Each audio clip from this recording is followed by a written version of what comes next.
You wake up at 6:31 in the morning. No alarm, just the sound of a truck somewhere down the street. You make coffee. You sit on the couch with your knees pulled up, the way you did as a kid watching cartoons before school. Your phone buzzes once. $63 landed in your account overnight.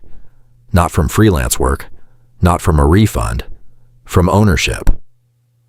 You think back to the version of you 8 years ago, the one who checked their bank balance in the grocery store parking lot before deciding whether to put something back.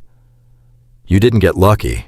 You reached a number, a quiet, unremarkable number that now covers pieces of your life your paycheck used to have to fight for. You start at 25 with $9,500, saved over 2 years by doing nothing heroic, just skipping the upgraded apartment, keeping your college roommate's old couch, driving the same car through 2 sets of brake pads. Most 25-year-olds with $9,500 would put a down payment on something that loses value the second they drive it home. You open a brokerage account instead.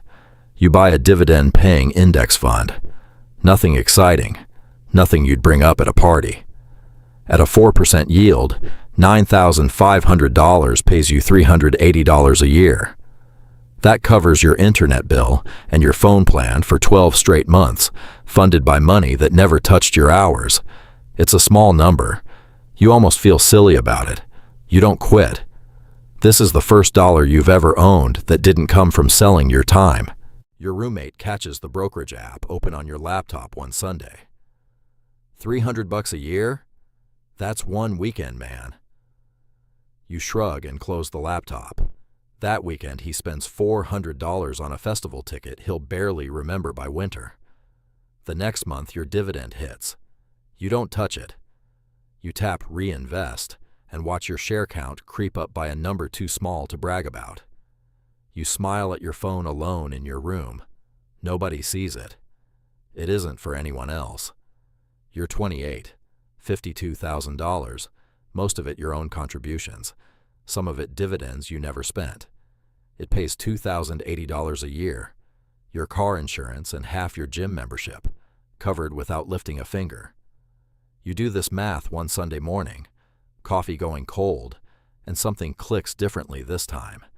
Every time your heat kicks on in winter, every time you fill your tank, a piece of that bill is quietly being paid by shares sitting in an account you rarely check.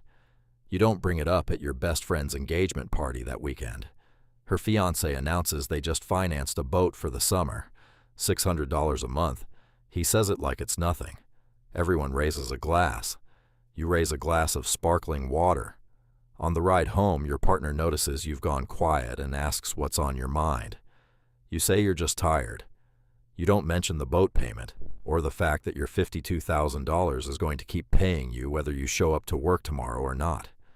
You just watch the streetlights go by. For the first time in a while, you feel something most people never let themselves feel. Like you're not behind. You're 31. $115,000. 6 figures, the number that used to sound like an ending. It pays $4,600 a year, about a full year of groceries handed to you before you even asked for them. You're pushing a cart through the store on a Tuesday evening, and the thought makes you smile at nothing in particular near the pasta aisle. Nobody around you has any idea.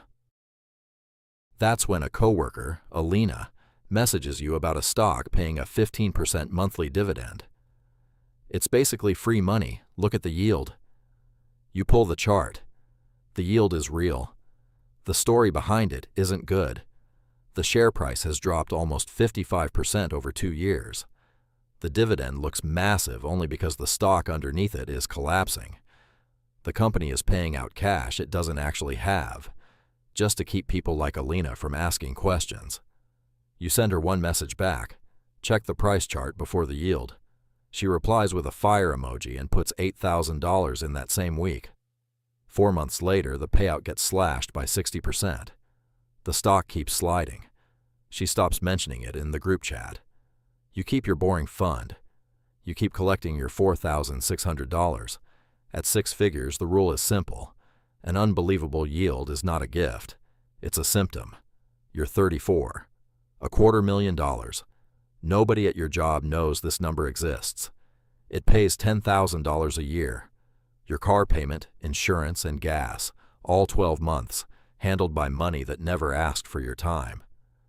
You notice this sitting in a coffee shop, watching a guy your age argue on the phone about a car payment through the window, keys to a brand new SUV sitting on the table in front of him, knuckles white around his cup. You're driving a 6-year-old hatchback, paid off 18 months ago. Radio a little glitchy, but reliable. Your car doesn't owe anyone anything. His owes the bank $710 a month for 4 more years. You're 37, $500,000. The number that quietly changes how you sleep, even though nothing on the outside looks different. It pays $20,000 a year, rent in most cities, or a mortgage handled outright, groceries and utilities on top. This is the old 4% guideline advisors have leaned on for decades. Not wealthy, but no longer standing on thin ice. You test this on an ordinary Thursday.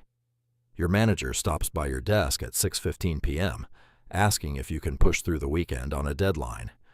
You used to say yes before the sentence finished.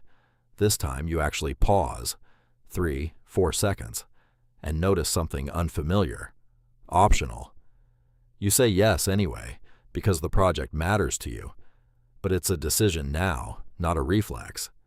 You leave the office at 9 p.m., the lot nearly empty, and sit in your car for a minute before starting it, thinking about the 25-year-old who first clicked reinvest and got laughed at over $380 a year. That roommate is still renting the same apartment, still financing new things every year, still asking where the money goes. $500,000 doesn't make you free. It gives you something rarer, the ability to say no and mean it. And no, it turns out, might be the most expensive word there is. You're 40, $1 million. Your apartment looks the same. Your car looks the same. Your face in the mirror looks the same. But the number is real, and it pays you $40,000 a year, a full salary, replaced permanently, without selling a single share. One Tuesday night, you open a tax calculator for the first time in years. You type in $40,000 of qualified dividends, single filer, current tax year. You hit enter. Federal tax owed, 0. You check it twice. Below a certain threshold, qualified dividends are taxed at 0%. Your friends with salaries watch nearly a third of every paycheck disappear before it even lands. You keep almost all of yours. The next morning, your team reviews quarterly numbers. You nod along, take notes, participate like everyone else. Nobody in that meeting knows you could hand in your notice on Monday, and your life would barely shift. The coworker next to you, same title, same tenure, will likely retire with hundreds of thousands less than you, not from working less, but from one habit repeated for over a decade, versus one habit that never started. You eat lunch alone on a bench outside, a sandwich made at home. $1 million doesn't buy a yacht. It buys quiet. The specific quiet of realizing you don't need permission from your boss, your bank, or the person you used to be. You're 43. $1.5 million. It pays roughly $60,000 a year, close to what the average retiree in this country actually spends, replaced forever without touching the principal, which keeps growing regardless of what the market does that particular week. You read a headline over breakfast. A major financial firm's annual survey says most people now believe they'll need around $1.5 million to feel secure in retirement. You read it again. You're already there. You sit by the window with your coffee, watching people rush toward jobs, stuck in the same traffic you used to sit in every single morning for over a decade. You think about the version of you at 25 with $9,500 and a brokerage app you'd never opened before, mocked once over a $380 dividend by a roommate who's still exactly where he was that year. That dividend kept growing. You kept growing. The math simply did what the math was always going to do, quietly, in the background, every quarter, for 18 years straight. You sit down at your laptop.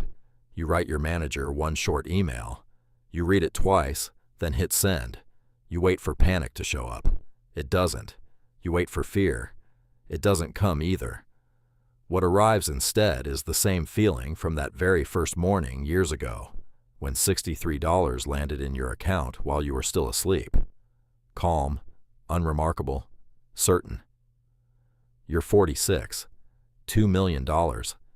It pays $80,000 a year, and by now the reinvested dividends alone have grown large enough to outpace what most full-time salaries in the country bring home.